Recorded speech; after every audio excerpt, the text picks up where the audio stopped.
If I asked you right now, which is worse for your heart, sugar or fat, what would you say? Most people would answer fat without hesitation because that's what we've been told for over half a century. Cut the fat, lower your cholesterol, protect your heart. It became so deeply embedded in public health advice that questioning it felt like questioning gravity. But here's the uncomfortable truth. While we spent decades removing fat from our diets, rates of obesity, of diabetes, and heart disease didn't fall. They exploded. Hi, I'm Dr. Alex, and over the last 10 years, I've become obsessed with understanding why people get sick, and more importantly, what keeps them healthy as they age. I want to share the insights I've gathered over the years and hopefully teach you something that in this day and age, our doctors simply don't have time to explain. And in return, all I ask is that by the end of the video, if you've learned something, then please subscribe to the channel because it really does help this video reach more people.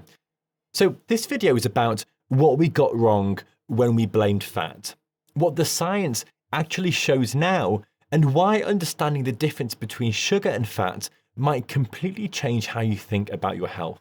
Because it turns out we weren't just wrong about which one was dangerous, we fundamentally misunderstood how our bodies actually work. So to understand where we are now, we need to go back to where this all started. In the decades following World War II, doctors noticed something alarming. Heart disease was exploding across Western countries. People were dying from heart attacks at rates that nobody had seen before, and the medical community desperately wanted to know why. So researchers started looking for patterns, and they found one that seemed obvious at the time. People with high cholesterol in their blood appear to have more heart attacks, and when you ate saturated fat, your cholesterol went up. The logic seemed simple. Saturated fat raises cholesterol. Cholesterol causes heart disease. So if we reduce saturated fat, we'll reduce heart disease. The science behind this wasn't stupid. It was based on real observations and genuine concern for public health. But here's what happened. We treated incomplete evidence as if it was settled science. Within a few decades, this hypothesis had become institutional dogma. Government dietary guidelines told us to cut fat, especially saturated fat. Food manufacturers reformulated thousands of products to be low fat, and an entire generation grew up believing that fat was the enemy and that avoiding it was the key to staying healthy. But this is where the story takes its first major turn, because when you remove fat from food, you create a problem that most people never considered. Fat makes food taste good. It provides texture, satisfaction, and that feeling of fullness after a meal.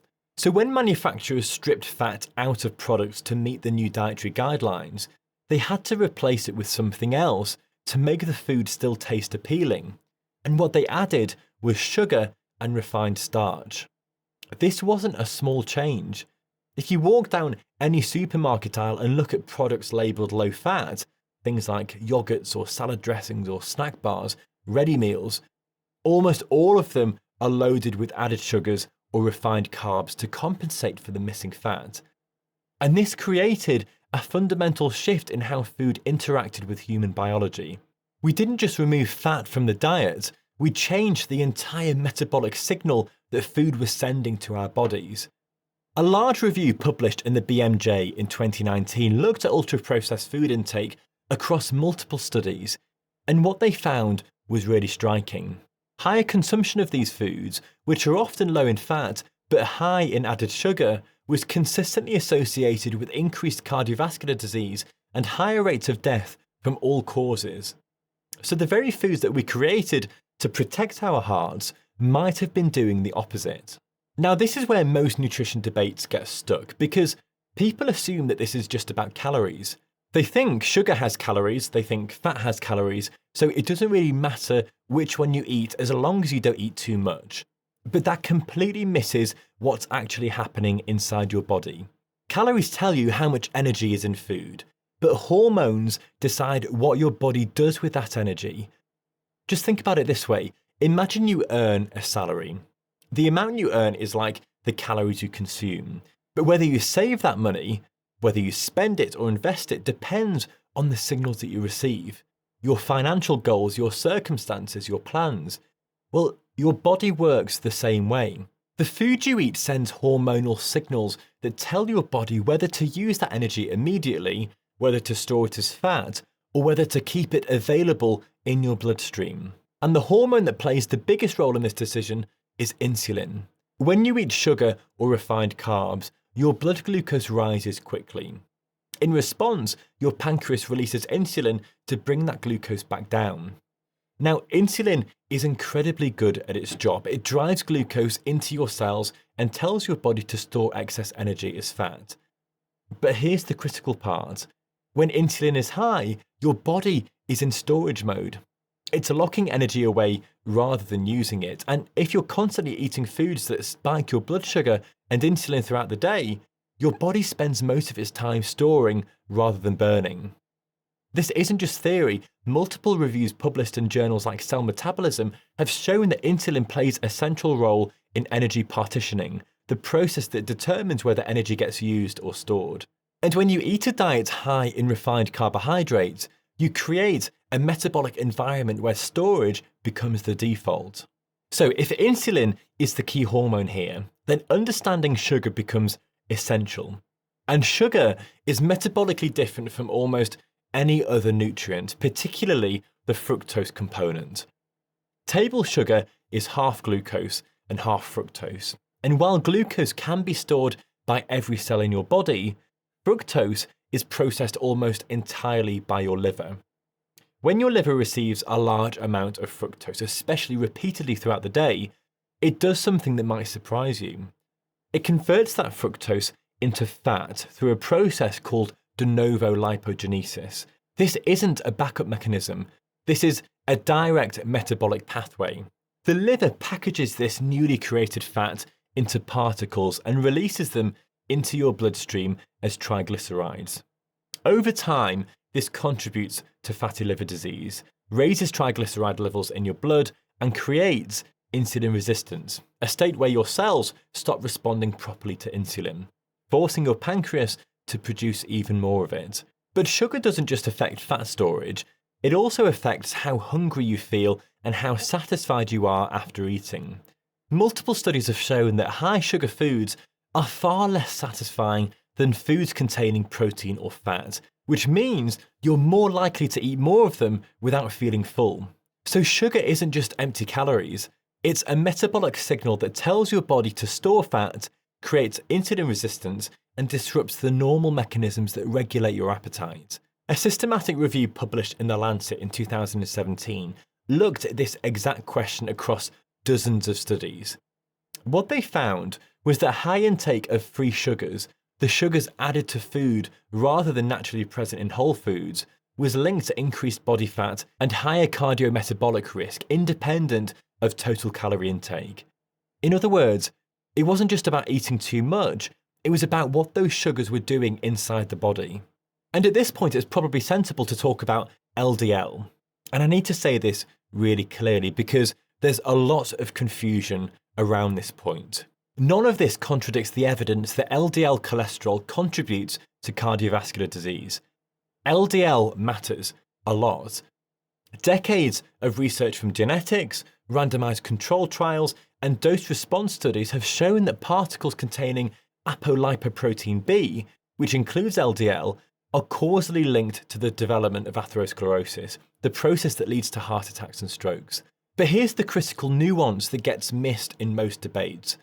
LDL doesn't act in isolation. It operates within a metabolic environment, and sugar and refined carbs worsen that metabolic environment in ways that make LDL more dangerous. When you have high insulin levels, chronic inflammation, and insulin resistance, your body creates more of the small, dense LDL particles that are particularly harmful.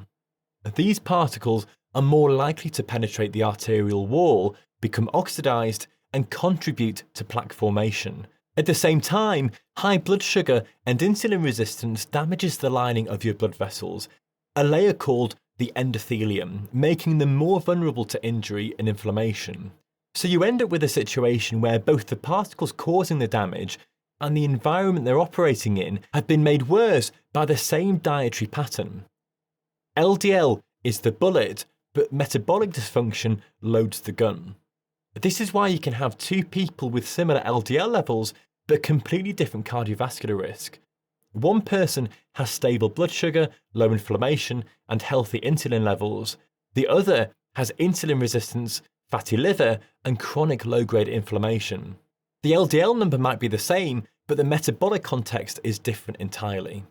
So does this mean that fat is good and sugar is bad, and should we just reverse the old advice?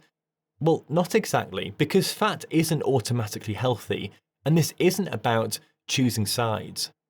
What matters is context. Whole food fats like those in olive oil, nuts, avocados, and oily fish behave very differently in your body compared to industrial combinations of refined oils, sugar, and starch that you find in ultra-processed foods. And here's the key principle. What you replace matters more than what you remove. A large meta-analysis published in JAMA in 2017 looked at exactly this question. They found that when people replaced saturated fats with polyunsaturated fat, like swapping butter for olive oil or eating more fish, their risk of heart disease went down. But when they replaced saturated fat with refined carbs, their risk didn't improve at all. In some cases, it got worse. And this tells us something really important. The problem wasn't just that we removed fat, the problem was that we replaced it with something metabolically harmful. If you take fat out of the diet and replace it with sugar and refined starch, you're trading one set of risks for another, and arguably a worse one. When you zoom out and look at the large population studies, the picture becomes even clearer. The Pure study, published in The Lancet in 2020, followed over 135,000 people across 18 countries for nearly a decade. You can't get much bigger than that. And what they found challenged decades of conventional thinking. Higher carbohydrate intake was associated with higher mortality, whilst fat intake, including saturated fat, wasn't associated with increased cardiovascular risk. In fact, higher intake was associated with lower mortality. Now, other long-term studies like the Nurses' Health Study have shown similar patterns. When people replaced refined carbohydrates with whole food fats, their cardiometabolic health improved. Blood sugar became more stable, triglycerides dropped, and markers of inflammation decreased. This pattern is consistent. When blood sugar stability improves, risk markers go down. And this is exactly what I see in the emergency department. The metabolic disease I treat, type 2 diabetes, fatty liver, heart disease, and stroke, rarely tracks back to people eating too much olive oil or nuts. It almost always tracks back to sugar, refined carbohydrates, visceral fat accumulation, and insulin resistance. The patients I see who are metabolically healthy into their 70s and 80s aren't the ones who spent decades avoiding fat. They're the ones who avoided blood sugar chaos. So what does this mean practically? Well, it means we need to stop thinking about nutrition as choosing between fat and sugar and start thinking about building metabolic stability. That comes down to a few core principles. The first one is prioritize whole food fats. Eating extra virgin olive oil, nuts, seeds, eggs, and oily fish like salmon and mackerel. These foods provide energy without spiking your blood sugar, and they keep you full for hours and hours. The second thing is reduce added sugars wherever you can. Sugary drinks are the biggest offender. They deliver a large amount of fructose rapidly with no fibre or any satiety to slow it down. Sweets, desserts, and low-fat ultra-processed foods are close behind. And third, build meals that don't spike your blood sugar. That means starting with protein, adding fibre through vegetables, and including fat for satiety and flavour. This isn't about avoiding food groups or following extreme diets. It's about removing the biggest metabolic disruptor first, the refined carbohydrates and added sugars that drive insulin resistance, and replacing them with whole foods that support stable blood sugar and healthy metabolism. Because here's the thing we've missed all along. The real mistake wasn't choosing fat or sugar. It was believing that health could be reduced to a single nutrient. We thought we could fix heart disease by cutting one thing out of the diet, but biology doesn't work that way.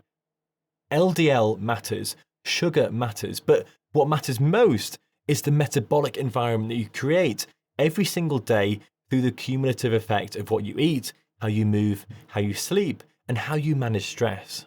Health doesn't break because of one food. It breaks because we stop respecting how the body actually works. And what the last 10 years have taught me is this. If you want to live well into old age, the priority isn't avoiding fat. It's maintaining metabolic health. And that starts with understanding that sugar and refined carbohydrates have been the problem hiding in plain sight all along.